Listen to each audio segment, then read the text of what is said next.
సెలవు. నమస్కారం. శ్రీ దైవజ్ఞ శ్రీనివాస గార్గే గారు చెప్పిన ఈనాటి రాశి ఫలాలు ఎలా ఉన్నాయో తెలుసుకున్నాం కదా.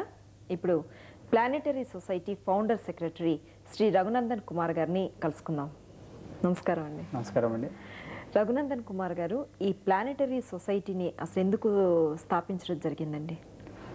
ఈ ప్లానెటరీ సొసైటీ 1998లో స్థాపించామండి.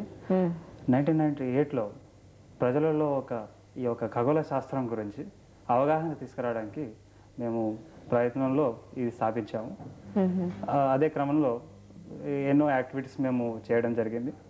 అంటే అక్కడ ఉన్న పరిస్థితులను పట్టుకొని వీ హ్యావ్ స్టార్టెడ్. అంటే ఇప్పుడు మీరు స్కూల్స్లో చూసినట్టయితే మీరు 3rd క్లాస్ నుంచి 10th క్లాస్ వరకు పిల్లలకి ఆస్ట్రోనమీ అని ఖగోళ శాస్త్రం గురించి మనం చెప్తుంటాం.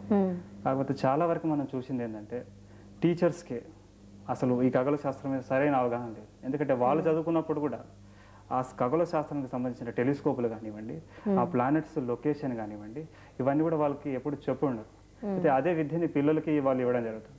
అదే కాకుండా మనం చూసినట్టయితే ప్లానెట్స్ ఒక ఫోటోగ్రాఫ్స్ కూడా లేకుండా ప్రాపర్ టీచింగ్ ఎయిడ్ లేకుండా వాళ్ళు ఆస్ట్రోనమీ పిల్లలకు చదివిస్తున్నారు. సపోజ్ శని గ్రహం ఉందంటే వాళ్ళు ఒక సర్కిల్ వేసేసి దాని చుట్టూ ఇలా వేసేసి దాన్ని సాటర్న్ అని ఇంకో దాన్ని ఇలా బోర్డు మీద బ్లాక్ బోర్డు మీద పెట్టేసి అది కరెక్ట్ అయిన మెథడ్లో పోలేదు. అయితే మేము అట్లాంటి పరిస్థితుల్లో ఈ సొసైటీని స్థాపించి మా ఒక టీచింగ్ ఎయిడ్ తీసుకొని అన్ని స్కూల్స్లో కూడా మేము ఇచ్చి స్టూడెంట్స్ కానివ్వండి, టీచర్స్ కానివ్వండి, ప్రతి ఒక్కరికి కూడా ఒక ప్రాపర్ సైంటిఫిక్ అండర్స్టాండింగ్ అనేది ఇవ్వడానికి కోసం ఈ సొసైటీని స్థాపించాం. ఓకే.